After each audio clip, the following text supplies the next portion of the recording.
Good morning students, आप लोगों का स्वागत है आपके अपने यूट्यूब चैनल स्टार मैथमेटिक्स पे।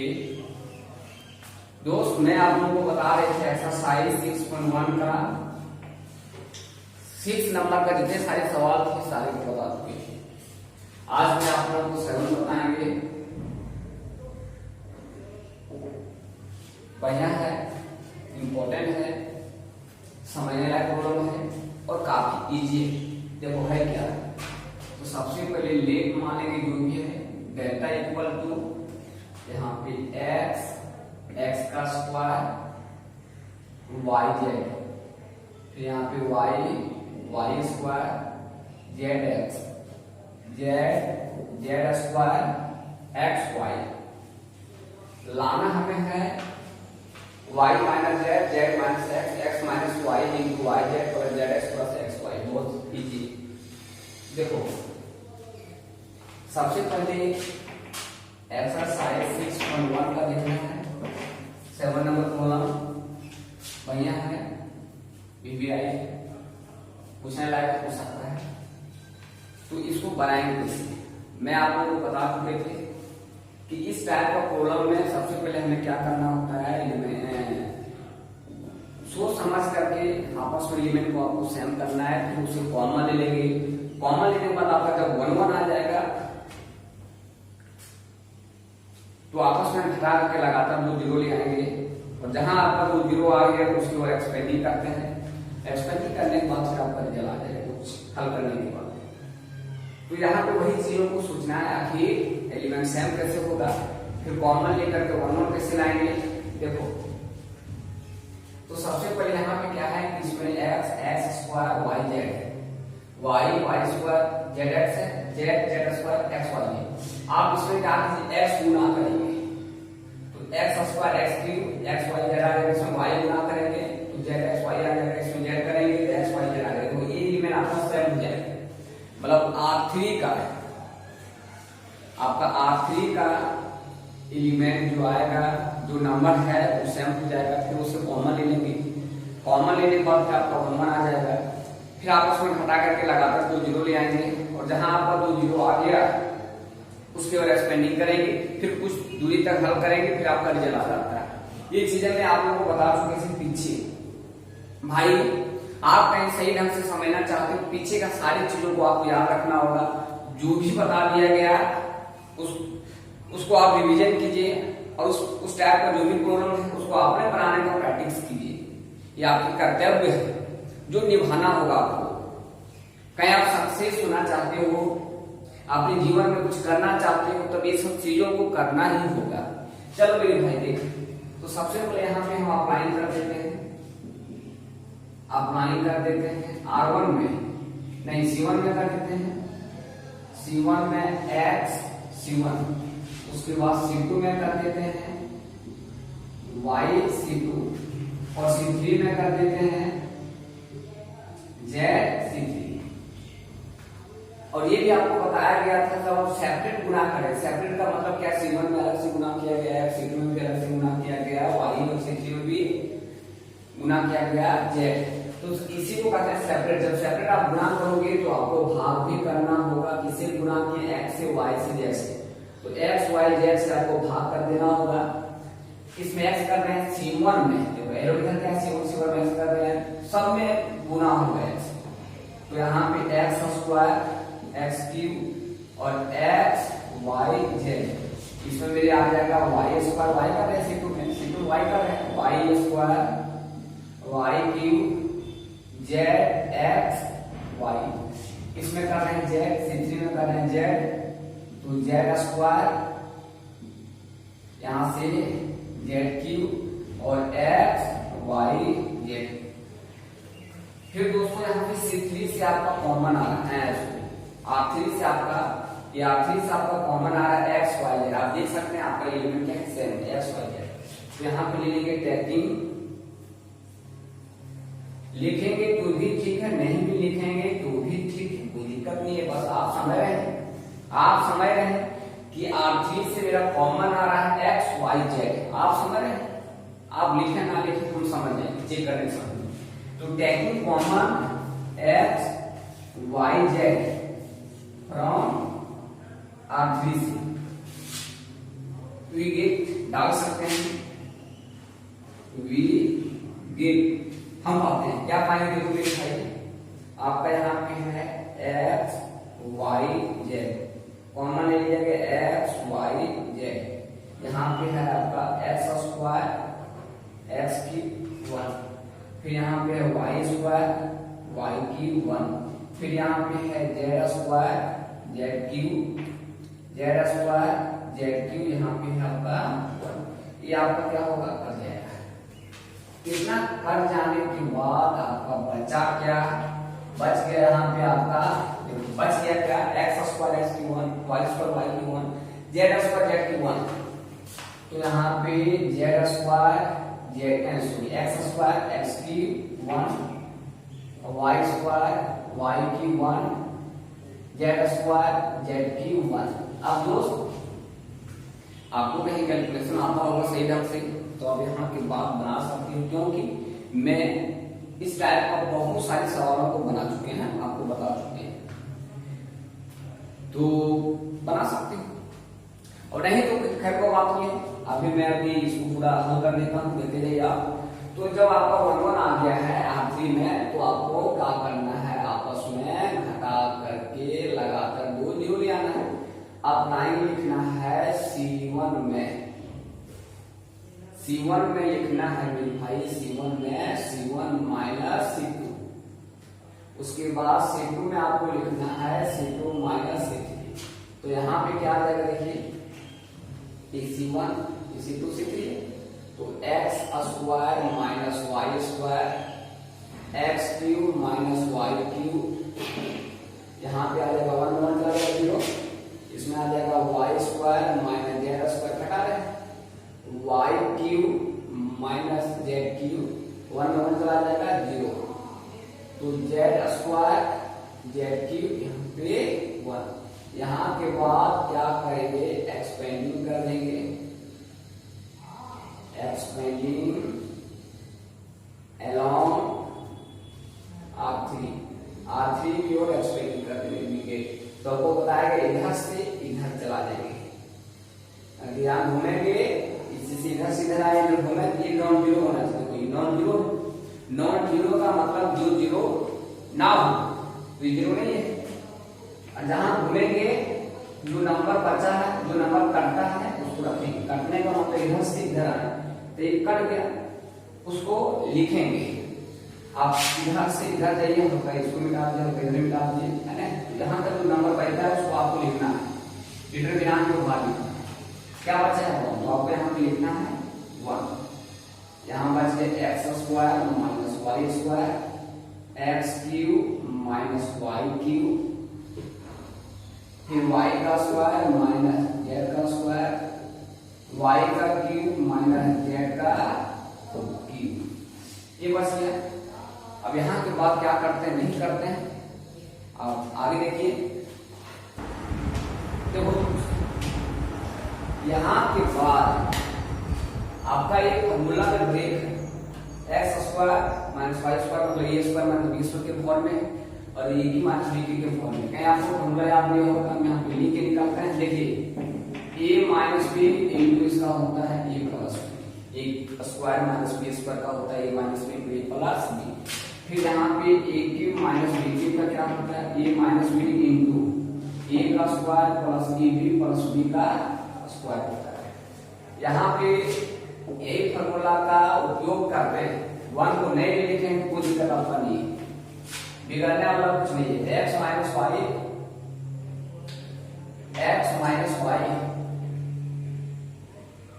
और एक्स प्लस वाई, यहाँ पे है y minus z y plus z, नीचे एक्स माइनस वाई एक्स का square plus x y plus y का स्क्वायर, इसमें है y minus z into y का square plus y z plus z का स्क्वायर तोड़ दिया गया। तोड़ देने के बाद आप देखिए इससे C1 से मेरा कॉमन आ रहा है x माइनस वाई और C2 से कॉमन आ रहा है मेरा y माइनस जेड। तो लिख सकते हैं कि taking common x minus y from C1 से और y minus Z from C2 से। लेकिन नहीं लिखोगे कोई दिक्कत आपका नहीं। आप समझ रहे हैं कि मैं कॉमन लेने के लिए जा रहा हूं x माइनस वाई C1 से y माइनस जेड C2 से। तो यहाँ पे x प्लस वाई x का square plus x y plus y का स्क्वायर, फिर यहाँ पे y प्लस जेड y का square plus y z plus z का स्क्वायर तोड़ दिया गया।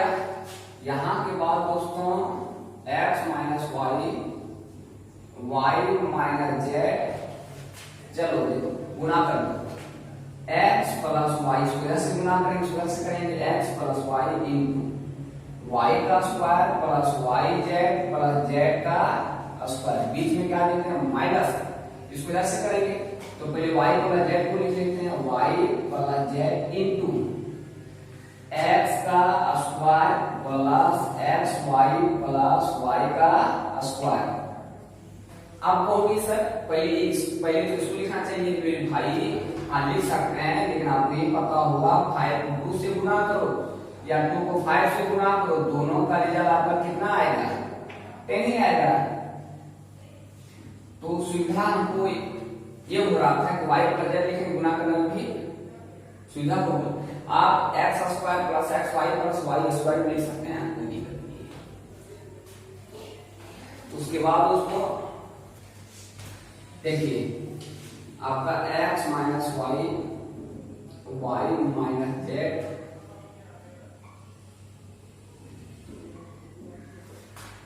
तो यहां पे आ जाएगा एक्स वाई का square plus x y z plus plus x z का स्क्वायर वाई का cube plus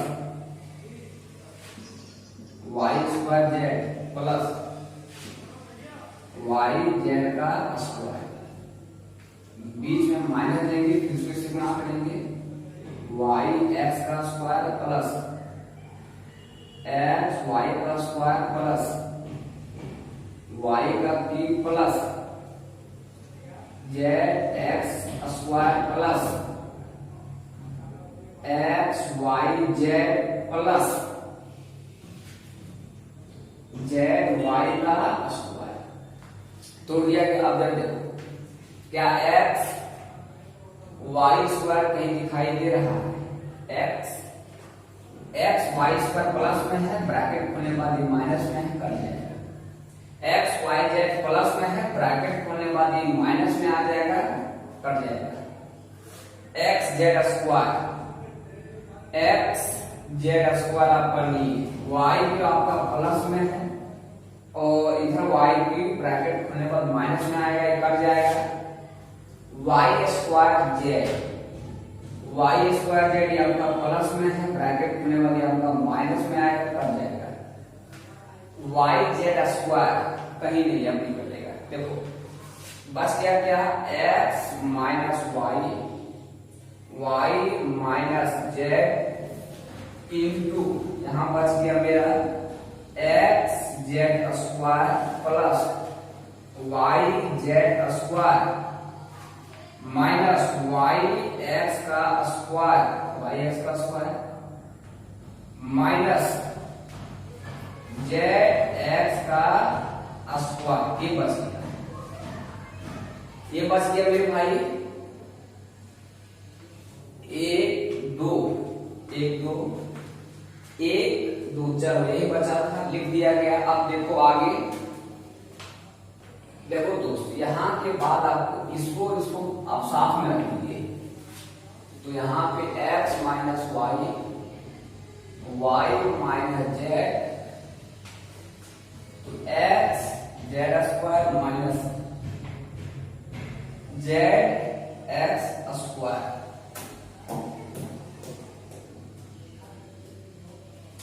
plus y z square minus y x का स्क्वायर।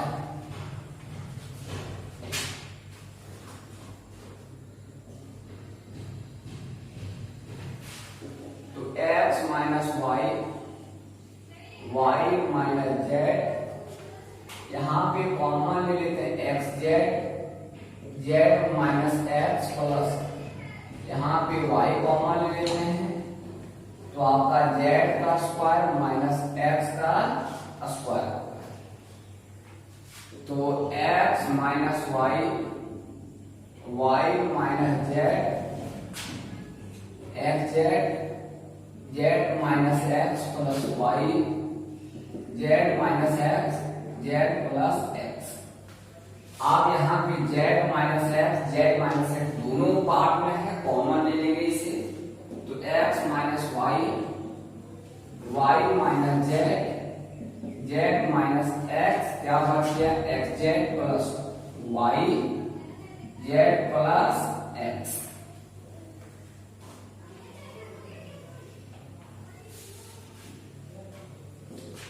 तो x minus y, y minus z, z minus x, इसको z x लिख देते हैं plus इसको गुणा कर दो वाई जेड, इसको इससे गुणा करो एक्स वाई।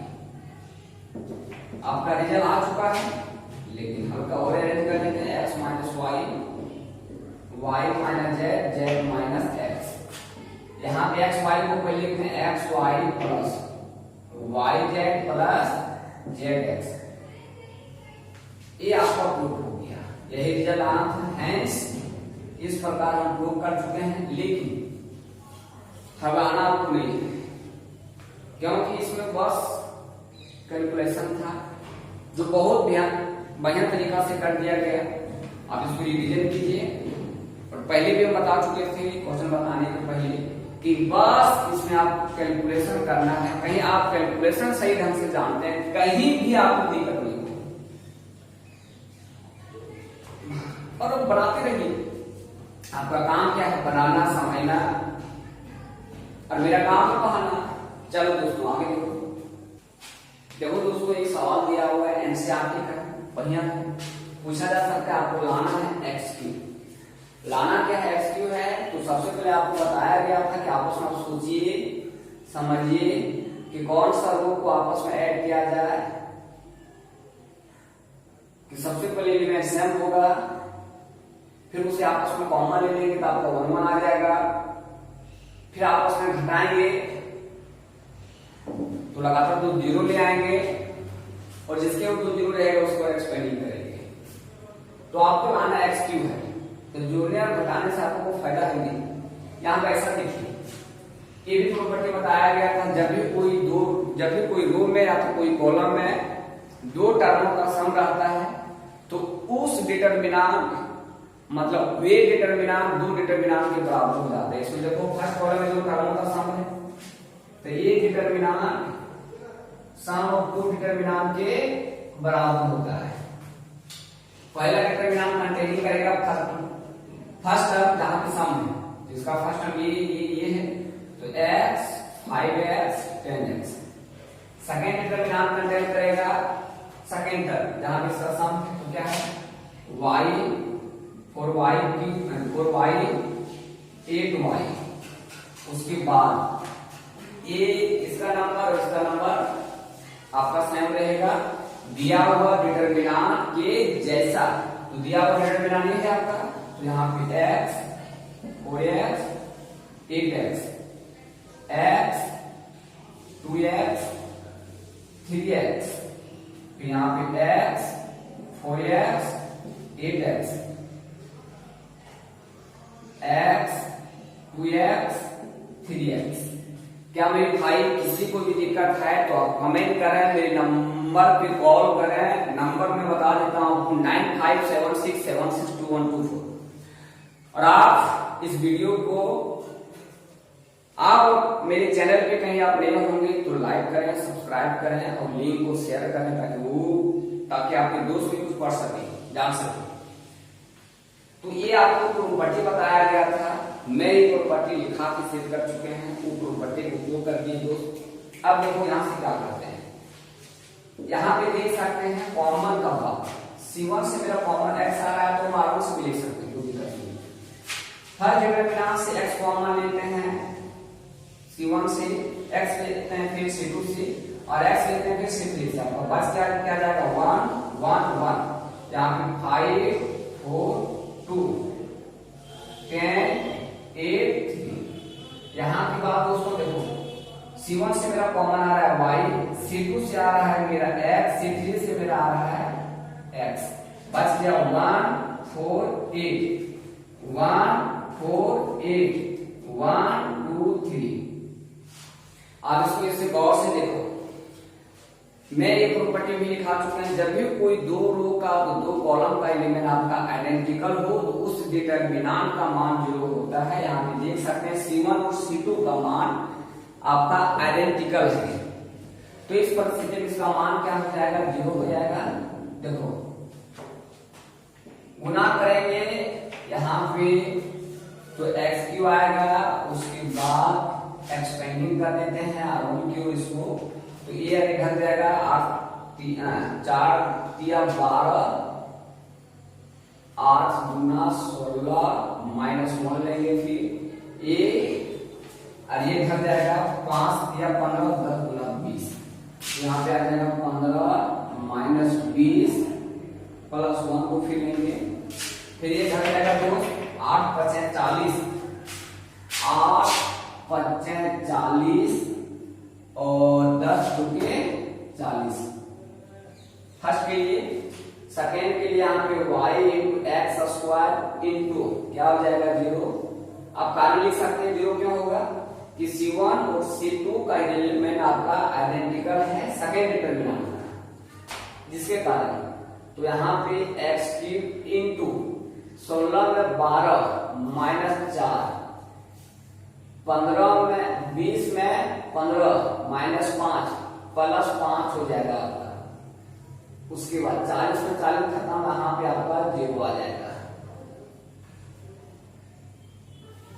और ये पूरा टर्म क्या हो गया आपका 0। 5 में 4 चला जाएगा 1 आएगा,